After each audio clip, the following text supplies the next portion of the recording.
जहां बनते हैं देश के गौरव, इंडिया का एकमात्र ऐसा कोचिंग इंस्टीट्यूट जहां कैडेट्स को ट्रेन किया जाता है आने वाले डिफेंस एग्जाम के अनुसार। अगर आपका भी सपना है भारतीय सेना में शामिल होकर देश की सेवा करने का, तो आज ही ज्वाइन करें।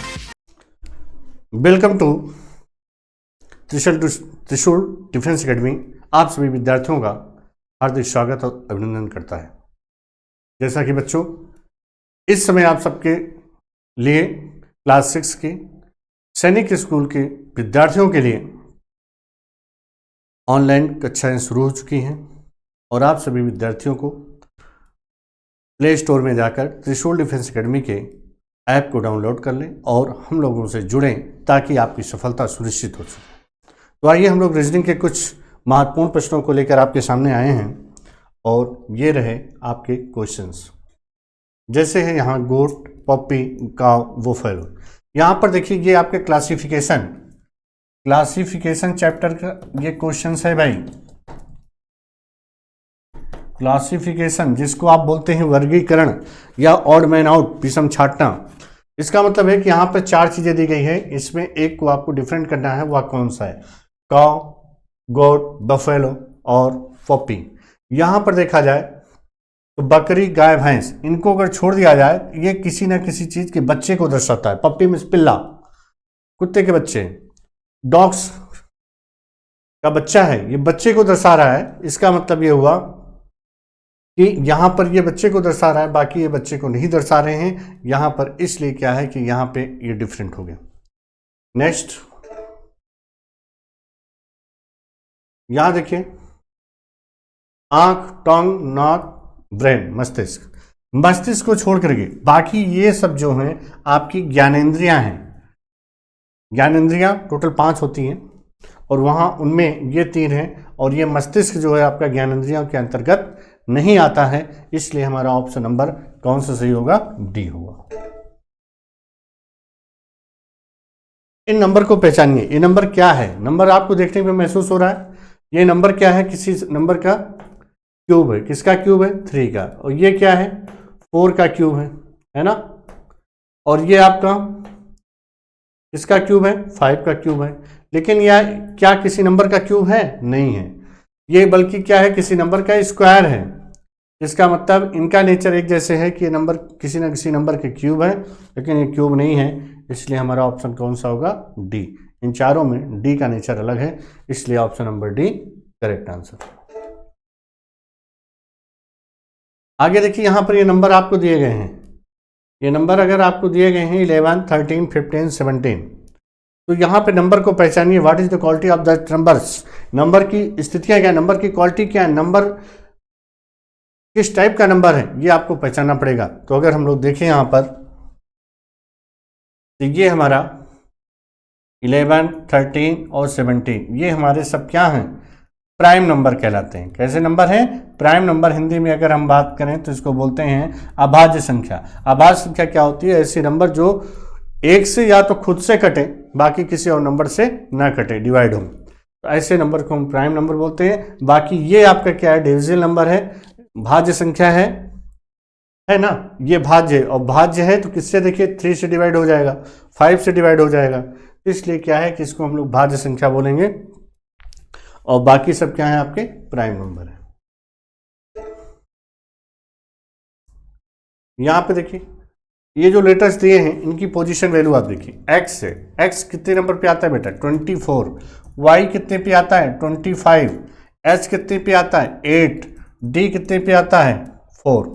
अगर हम लोग ध्यान से देखें तो ये जो नंबर हमारे लिखे गए हैं, मतलब ये नंबर जो है इवन नंबर पे हैं। जो लेटर्स ये हैं इवन नंबर की पोजीशन वैल्यू पे आएंगे, लेकिन ये हमारा ऑड नंबर की पोजीशन वैल्यू पे है। इसलिए हमारा कौन सा ऑप्शन सही होगा? बी वाला, वाई आंसर आपका सही हो जाएगा।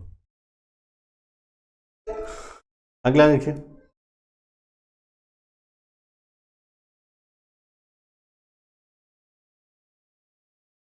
यहां पे जिस तरीके का आपसे दिया गया है Z K, X J, C M, L, T G R, यहां से देखिए जे से के अगर जाते हैं तो नेक्स्ट लेटर आपका मिल रहा है, एल से एम जा रहे हैं, एफ से जी जा रहे हैं, लेकिन आप के से आर जाएंगे तो क्या के के आगे नेक्स्ट लेटर क्या होता है? एल होता है, लेकिन यहाँ एल नहीं दिया है, इसका मतलब ये ऑप्शन हमारा गलत होगा। ये बाकी तीन का नेचर एक जैसे है, तो डी ऑप्शन यहाँ पे डिफरेंट हो गया और यही आपका अलग होगा। ये क्लासिफिकेशन चैप्टर से रिलेटेड है। अगला आपका है, ये आपका कोडिंग डिकोडिंग से रिलेटेड है। कोडिंग डिकोडिंग में जैसा कि आप जानते हैं, किसी भी लेटर्स की पोजीशन वैल्यू आपको याद होनी चाहिए। अगर लेटर्स की पोजीशन वैल्यू आपको याद है तो क्वेश्चन बहुत आसानी से सॉल्व कर सकते हैं। और ये ध्यान रखिए, position of letters in English alphabet आपको 100% लर्न करना होगा, क्योंकि आपका ये कोडिंग डिकोडिंग चैप्टर, उसके साथ साथ आपका लेटर की सीरीज और एनोलॉजी, क्लासिफिकेशन, ये सारे चैप्टर आपके लिए बहुत ईजी हो जाएंगे अगर आप लर्न कर लेते हैं तो। देखिए यहाँ पे क्या है, जेड है। जेड का नंबर कितना होता है बेटा? 26 होता है। ई का 5, बी दूसरे नंबर पे आता है अल्फाबेट में, आर 18, ए 1। यही नंबर आपका ये दिया है। कहने का मतलब जो लेटर्स है उसकी पोजीशन वैल्यू जो होती है वही यहाँ लिखा है। तो सेम आपको तरीका अपनाना है कोबरा के लिए। तो कोबरा को अगर आप ध्यान से देखें तो सी हमारा अल्फाबेट में कितने नंबर पे आता है? 3 पर। ओ 15, बी 2, आर 18, ए 1। अब मिलाइए, 315 किस में आ रहा है? ये देखो 315 2 18 1, option number B is correct answer. इसमें सिर्फ और सिर्फ ये किया है कि जो लेटर्स है उसकी पोजीशन वैल्यू को लिखा गया है ना? हाँ। 8 नंबर देखिए, work is coded at this, then how we code women. इसका मतलब है कि वर्क का कोड लिखा गया है, वुमेन का कोड बताना है। तो जैसा कि आपको पता होना चाहिए कि यहाँ पर अपोजिट लेटर के कोड को लिखा गया है। जैसे देखिए W का अपोजिट लेटर, ध्यान दीजिए, W का अपोजिट लेटर D होता है और D का नंबर कितना होता है? 4, वही नंबर लिखा है। O का अपोजिट लेटर L होता है, L का नंबर कितना होता है? 12। Position value of L in English alphabet is equal to 12। R की अपोजिट लेटर I होता है, I का नंबर 9। K का अपोजिट लेटर P और P का नंबर 16। ये आपका लिखा गया है ना? तो जो भी लेटर्स है उसकी अपोजिट लेटर की वैल्यू को लिखा गया है। तो हमको बताना किसका है? वुमेन। अब यहाँ वुमेन की पोजीशन वैल्यू को अगर आपको लिखना है तो जैसा कि we know that the position value of W in English alphabet is 23 and the opposite letter of W is equal to D। हम ये कह सकते हैं कि जैसे W है, W का अपोजिट लेटर D होता है और D की पोजीशन वैल्यू क्या होती है? 4। यहाँ पर O है, O की पोजीशन वैल्यू 12 होती है, लेकिन इसका जो अपोजिट लेटर होता है उसकी पोजीशन वैल्यू L होता है। L का नंबर कितना होगा? 12। M का अपोजिट लेटर N, उसका नंबर 14। A का अपोजिट लेटर Z का 26। N का अपोजिट M और इसका नंबर 13। अर्थात आपका आंसर होगा 4, 12, 14। मिलाइए, ये ऑप्शन नंबर है। 4, 12, 14, 26, 13। ऑप्शन नंबर क्या होगा? ए होगा। Clear option? तो यहां पर जो भी लिखा गया है सीधा अपोजिट लेटर के कोड को लिखा गया है। ध्यान रखिएगा, अपोजिट लेटर के कोड को लिखा गया। 9 नंबर देखिए, if white is called blue, blue is called red, red is called yellow, yellow is called green, green is called black, black is called violet and violet is called orange, what would be the color of human blood। देखिए यहाँ पर क्या है, coding decoding से related question है, ध्यान दीजिए, बहुत इंपॉर्टेंट क्वेश्चन है। इसमें कह रहा है कि व्हाइट इज कॉल्ड ब्लू, मतलब व्हाइट को क्या कहा जा रहा है? ब्लू। सफेद को नीला कहा जा रहा है, ध्यान दीजिए, सफेद को नीला कहा जा रहा है, नीले को लाल कहा जा रहा है, लाल को पीला कहा जा रहा है, पीला को हरा कहा जा रहा है, हरा को काला कहा जा रहा है, काला को बैगनी कहा जा रहा है और बैगनी को नारंगी कहा जा रहा है। आपसे पूछा है कि मानव रक्त का रंग कैसा होगा? मानव रक्त का रंग क्या होगा? तो आपको पता है कि मानव रक्त जो रंग होता है, कलर ऑफ ब्लड रेड होता है। और रेड को अगर हम लोग देखें तो इसमें रेड को क्या कहा जा रहा है? Red is called yellow. अर्थात ये कह सकते हैं कि देखिए यहाँ पे लाल को क्या कहा जा रहा है? पीला। इसका मतलब है कि हमारा आंसर क्या होगा? पीला, येलो होगा। ध्यान दीजिए कि जिसको पूछा जाता है पहले उसके पास पहुंचा जाता है।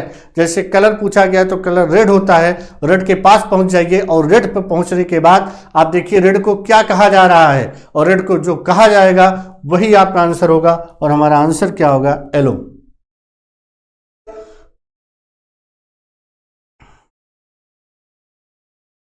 यहां देखिए, my friend walk toward east after 10 metre. मेरा दोस्त 10 मीटर के बाद, यहाँ पे लैंग्वेज थोड़ा सा डिस्टर्ब है, आपको ये होना चाहिए कि मेरा दोस्त 10 मीटर। इंग्लिश लैंग्वेज देखिए ठीक है। माई फ्रेंड क्या लिखा है? My friend walks towards east after 10 metre. मेरा दोस्त जो है ईस्ट की डायरेक्शन में 10 मीटर चलता है, टुवर्ड्स ईस्ट 10 मीटर। ये हटाइए, आफ्टर हटा दीजिए answer. My friend walks towards east 10 metre. He took a left turn goes 5 metre. इसका मतलब ये हुआ, यहां पर देखिए मेरा दोस्त 10 मीटर पूर्व की ओर चलता है, वो बाईं ओर मुड़ता है। इसका मतलब देखिए डायरेक्शन को समझिएगा, इधर ईस्ट होता है, इधर वेस्ट, इधर नॉर्थ, इधर साउथ। तो पहले वो ईस्ट की डायरेक्शन में 10 मीटर गया, ठीक। उसके बाद कह रहा है कि लेफ्ट में मुड़ता है और 5 मीटर जाता है। इधर जा रहा है कोई व्यक्ति तो लेफ्ट किधर होगा? इधर गया, और कितना? 5 मीटर गया। फिर वह लेफ्ट में टर्न लेता है और 10 मीटर जाता है। तो अब देखो 10 अगर यहां तक है तो इसी के सामने तक जाइएगा, 10 मीटर यहां तक आ गए। यहां आने के बाद अब आपको यह देखना है, पूछा है आपसे वह शुरुआती बिंदु से, इनिशियल स्टार्टिंग पॉइंट से कितनी दूर है। तो आप बताइए, चला तो यहां से था ना, और जब यहां से चला है तो यहां से चल करके अगर यहां से हंसते हुए यहां आया, तो अब आपको ये बताना है कि कितनी दूर है। तो ये अगर डिस्टेंस यहाँ पर इक्वल है तो ये डिस्टेंस भी इक्वल होगी, और ये अगर 5 है तो ये भी 5 होगा। और यही आपको बताना था कि स्टार्टिंग पॉइंट से अब वो कितनी दूरी पर है, 5 मीटर है। तो ऑप्शन नंबर कौन सा होगा? ए हो जाएगा। समझ में आ रही बातें बच्चों? बोलिए, बातें क्लियर है? तो आप कोशिश करिए चीज़ों को बहुत विधिवत तरीके से मेहनत करिए, पढ़ते रहिए, और जो भी चैप्टर्स हैं आपको बहुत बेहतरीन तरीके से पढ़ाए जाएंगे, कहीं पर कोई समस्या नहीं होगी। और मेरा दावा है कि अगर आप सभी विद्यार्थी त्रिशूल डिफेंस एकेडमी के ऐप को डाउनलोड कर लेते हैं और आप हमसे जुड़ जाते हैं, तो मैं दावा करता हूं कि यहाँ पे शिक्षा की गुणवत्ता और बेहतरीन शिक्षकों के द्वारा आपको लेक्चर्स दिए जाएंगे, जो कि आपके एग्जाम्स के लिए महत्वपूर्ण होंगे। अनुभवी शिक्षक होंगे, आपकी बेहतर क्वालिटी की शिक्षा होगी, और आप 100% सफल होंगे। मैं उम्मीद करता हूं बच्चों कि ये आपके लिए, ये देखिए ये आपके लिए ऐप है त्रिशूल डिफेंस एकेडमी। यहाँ पर आप जाइए प्ले स्टोर पर और त्रिशूल डिफेंस एकेडमी के को आप डाउनलोड करें, और ये डाउनलोड करेंगे फिर आपको कोर्सेज नज़र आएंगे। तो वहाँ पर जाकर आप इसको ज़रूर डाउनलोड करें ताकि आपके सपने साकार हों। और मैं ईश्वर से भी उम्मीद करूँगा, प्रार्थना करूँगा कि आपको सफलता अवश्य दिलाएं, और हम लोग पूरे प्रयास के साथ आपके साथ लगे रहेंगे कि आप सफलता प्राप्त करें। क्योंकि ये जो आपकी टीम है, ये टीम बहुत ही अनुभवी है और बहुत ही चीज़ों को समझाने की कला कि कैसे एग्ज़ाम में क्वेश्चंस आएंगे, एकदम प्रारूप तैयार करके चीज़ों को आपको बताया जाएगा, कहीं पर कोई दिक्कत नहीं होगी। मैं उम्मीद करता हूं बच्चों कि आपकी चीज़ें समझ में आ रही हैं, लेकिन आप ऐप को डाउनलोड करना मत भूलिएगा, त्रिशूल डिफेंस एकेडमी। और फिर आगे नेक्स्ट क्लास में हम लोग की मुलाकात होगी।